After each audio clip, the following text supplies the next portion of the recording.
За сайн мэцхан уу. За хэмжээний загвар үүсгээд тэр хэмжээний загвараа одоо хадгалаад түүнийг яг хөдөлгөөнд маягаар өөрөөр хэлбэл маш жижиг хэмжээтэй зурган дээр за мөн том хэмжээтэй зурган дээр ч гэсэн ингээд масштабаар нь өөрчлөөд тийм ээ. Манайд маягаар одоо хэрхэн тавьж болох вэ гэдэг талаар ярьж өгье. За тэгэхээр ер нь бол одоо энэ план зургийг яг үндсэн хэмжээгээр нэгэ зурсан байгаа тийм. Үндсэн хэмжээгээр нь зурсан байхад одоо 1600 одоо 3600 ч гэдэг юм уу тэгээд 11500 гэдэг ийм том авар хэмжээтэй зурган дээр яг зүгээр үндсэн хэмжээний загвараа үүсгээд за шрифтийн өндөр болон сумны өндөр гэх мэтчлэн бүх зүйлийг яг стандартын дагуу A3 формат дээр за формат цаасны дээр тохиромжтой хэмжээгээр үүсгчээд за түүнийгээ одоо бүхий л зураг дээр тэ даалгавар дээр авар хэмжээний хувьд масштабаар томруулаад ашиглаад явах боломжтой тэр хэмжээг бид нэр хэрхэн үүсгэх вэ гэдэг талаар ярих чинь гэсэн үг. За бүгдээрээ хэмжээний загвар үүсгэхийн тулд D гэж бичээд enter дуудана. За энэ дээр бид нэр тийм ээ загвар үүсгэж байгаа юм байна. За шинэ загвар үүсгэх гэж ойлгоё. New шинэ загвар гэдэг new гэдэг үг тийм. Шинэ загвар гээд за стандарт тий стандарт маягаар цаашаа энэ загвараа шинээр үүсгэж явъя гэдэг энд сонирхож. За хамгийн гол нь энэ дээр энэ annotative гэдгийг сонгож өгнө. За ингээд бүгдээрээ continue гэдээ үргэлжлүүлье. За энэ дээр гарч ирж байна. За бүгдээрээ эндээс тий lines хэсгээс эхлээд үргэлжлүүлж явъя. За бүгдээрээ энэ дээр шугамны төрөл дээр за ер нь бол үргэлжилсэн. За зүгээр үргэлжилсэн шугам байна гэж сонгоод өгчээ. За line width хэсэг дээр хэдүүлээ. За нарийн шугамаар өгнө гэдгийг 15-тайгаар өгье. За энэ дээр baseline spacing гэж юм те. Ер нь бол нөгөө хэмжээ хоорондын хэмжээний шугам хоорондын зайг л асуугаад байгаа юм л да. Ер нь бол тэ нэг хэмжээгээ бааз болгох сонгол тэрнээсээ хойш одоо хэдийн зайтай байх юм бэ гэдэг одоо асуудал яригдчихэж байгаа. За энэ дээр яг хэдүүлээ текст ер нь бол 6-аас 10 л гэдэг л дээ. Тэгээд хэдүүлээ энэ дээр 10 гэдэг харуулт өгчээ. За үргэлжлүүлээд хязгаарын шугам байна тийм. За хязгаарын шугамын хэсэг дээр хэдүүлээ шугамын уртыг үргэлжилсэн байна. Төрлийг үргэлжилсэн байна. За мэдээж 15-ын ижилхэн өргөнтэйг өгнө гэж тохируулжээ. За ингээд хэмжээний шугам маань тийм ээ хязгаарын шугам маань хэмжээний шугамаас энэ одоо яг extension line буюу хязгаарын шугамын хэсгийг тохирох байхгүй.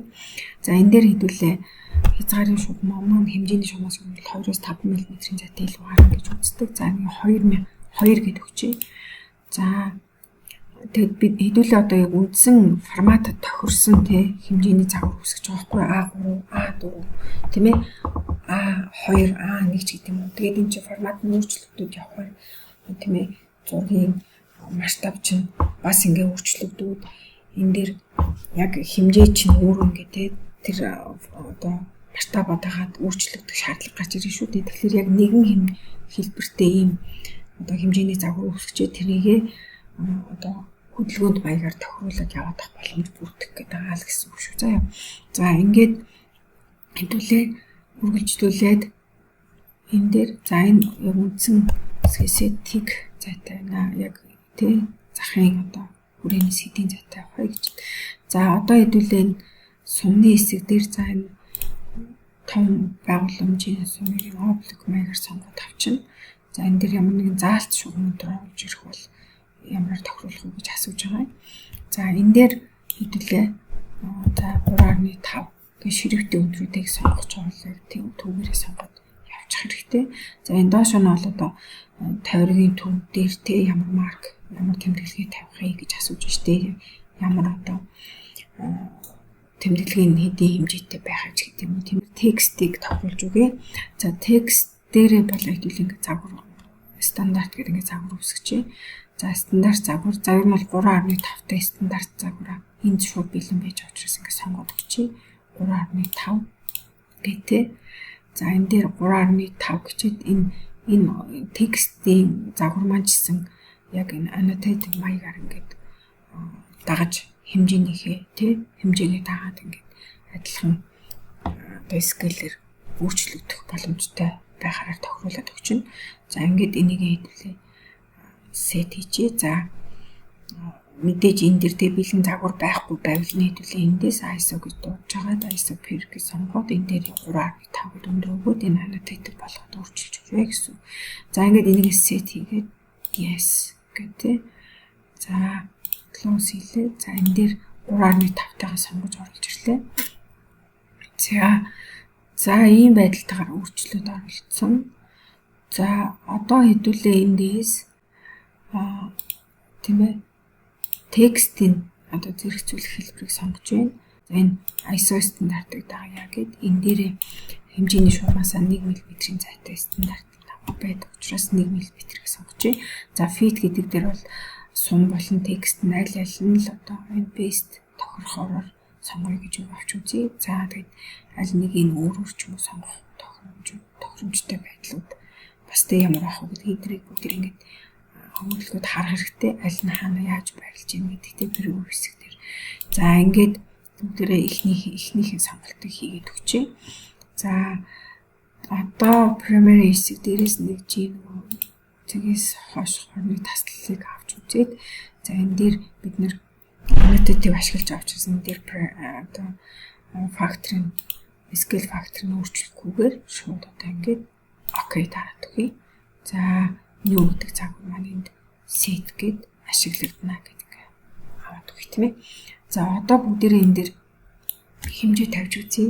За димла за шулуун хэмжээний хэмжээ тавих чинь. За эндээс энэ хоорондох хэмжээ авлаа. За эндээс энэ одоо маш том зураг гэж байна тий. Эндээс одоо хэдийн зайтай өгөх вэ гэж байна.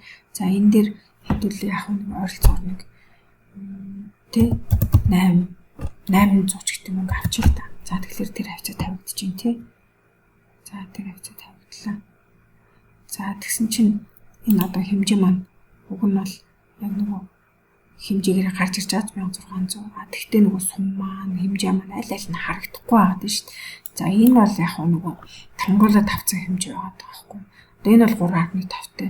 Энэ бол одоо энэнд тий энэ том авар хэмжээтэй зүйл дээр тохирох одоо scale factor-ын хөгжсөн хэмжээ байгаа гэсэн үг шүү дээ. За энийг хэдүүлээ одоо энэ баруун доод хэсэг дээр show annotation object гэж тий.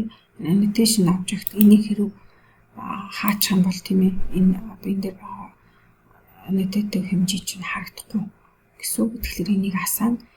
За энийг мөн асаачаарай. За энэ scale хэсэг дээр хэдүүлээ энийг одоо хэдийн хэмжээтэй байвал томорч харагдах юм яа гэдгийг харъя. За 16. За тэгэхээр арай жоохон томорч харагдаж байна. За 16 ч арай багтаад байгаа учраас хэдүүлээ 30 гэд үзье. За 30 гэхээр нэлээ бас томорч гарч ирж байна. За энэ дээр бүгдээ за 50 гэд үзье. За 50 гэхээр ер нь бол баг болчихж байгаа юм шүү дээ. Тохиромжтой хэмжээ болоод ирчлээ гэж үзье. За хэдүүлээ smart image-ийг ашиглаж үзье. За smart image-ийг ашиглахдаа за эхлээд хэдүүлээ ямар арга ашиглаж байгаа гэдгээ харах хэрэгтэй. За хэдүүлээ нэг юм шууд continuous үргэлжилсэн шугам үргэлжилсэн хэмжээ тавих чаг гэвэл энэ continuous гэдээ ашиглаад тий эхний энийг энээс үргэлжлэе явъя. Хаашаа үргэлжлэхийг ингээд сонгоод оруулаад өгч болно. За ингээд enter даглаа.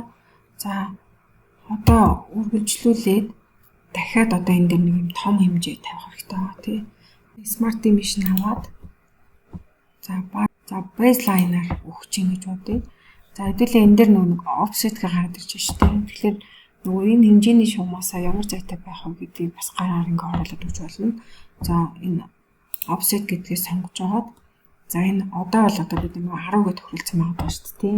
За тэгэхээр яг нөгөө яг энэн дээр бол одоо харагдах байдлаараа бол энд хэдүүлээ ихлээр энд 800 гэж оруулсан тий. За тэрийг 800-д оруулаад өгчий. 800. За энэ төр за одоо тэгээд энэ бидний тий extension ихний шугамаа сонгоо гэж эндээс эхлээ сонгоё гэж бодъё л доо. Extension line. За одоо энэ одоо хамгийн ихний хязгаарын шугам маань энэ гэж үзээд ийшээ өргөжлүүлээд тий одоо энэ хүртэл хэмжээ тавьж байна шүү дээ. Энд дээр ингээд сонгоод өгчих болно.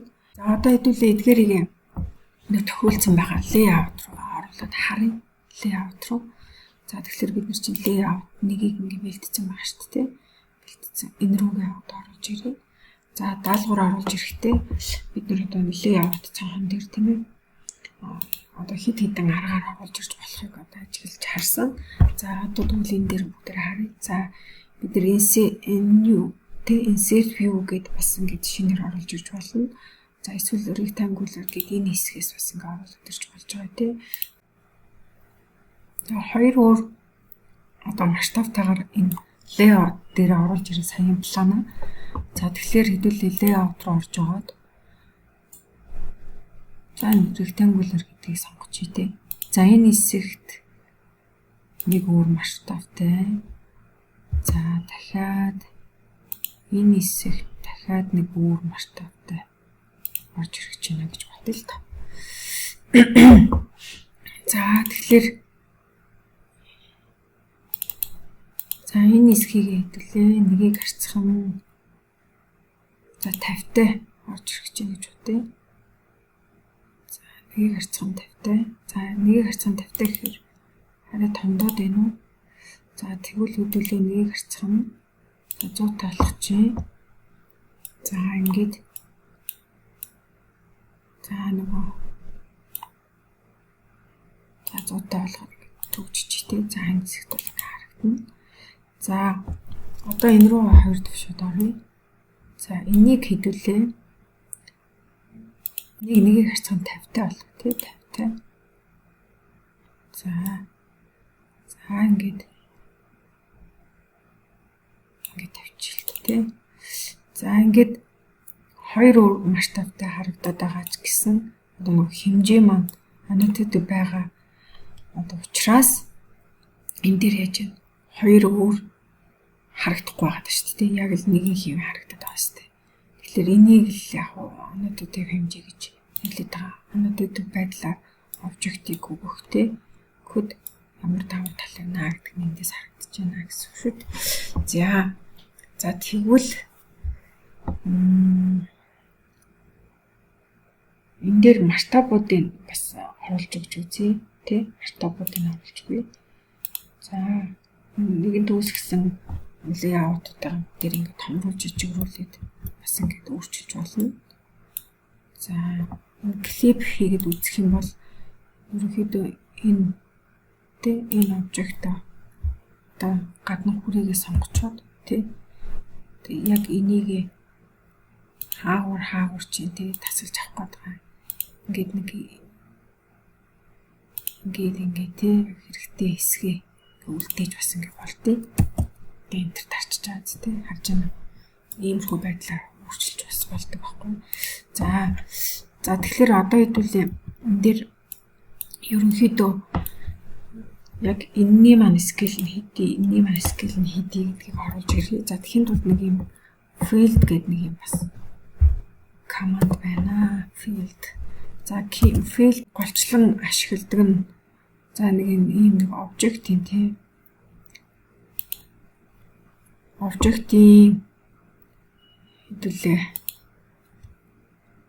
object дээр scale өгч байгаа гэж бодъё. За object-аа ингэ сонгоод өгье энэ object. За энэ viewport гэдээ ороод ирсэн байна тийм. За viewport тэгээ ер нь бол энэ field гэдэг дээр бол тухайн обжектууд ямар шин чанартай гэдгийг одоо ингээд ухаалаг маягаар тий харуулж өгдөг гэсэн үг л тий. За энэ viewport-ыг харж ич нэгийг харьцах 100 гэдэг scale-тэй шүү гэдгийг харуулж байна тий. За энэ дээр custom scale гээд use scale name. За scale-ийнх нь одоо хажууд нь scale-ийг бичиж одоо оруулж өгч яана гэж бодлоо та тий. Use scale name. За тэгвэл окей. За тэгэхээр энэ дээр харж байна уу? энэ дээр одоо юм нэгийг харьцан 100-тай скил явж байна гэдэг ороод ирж байна. Зургийн талбарт энэ одоо эдийн скилтийн гэдэг нь оруулаад ирж байгаа гэсэн үг шүү дээ. За энийг хэдүүлээ саяын үйлдэлийг давтаж хааж үзье. За энэ бол яг нэг текстийн загвар үүсгэсэн байж байгаа. Тэрний дагуу л нь орж ирэх шүү. За энэ дээр хэдүүлээ дахиад нэг филд дуудаж үзье За сая юм нь бол ингээд object оруулж ирээ. За object-аас аль object-ийг ямар шинжийг гаргаж ирэх гэж байгаа ингээд За scale-ийг оруулаад ирээ. За энийг харьцан 50 гэдэг scale одоо ороод ирэх гэсэн үг шүү дээ. За хэдүүлээ.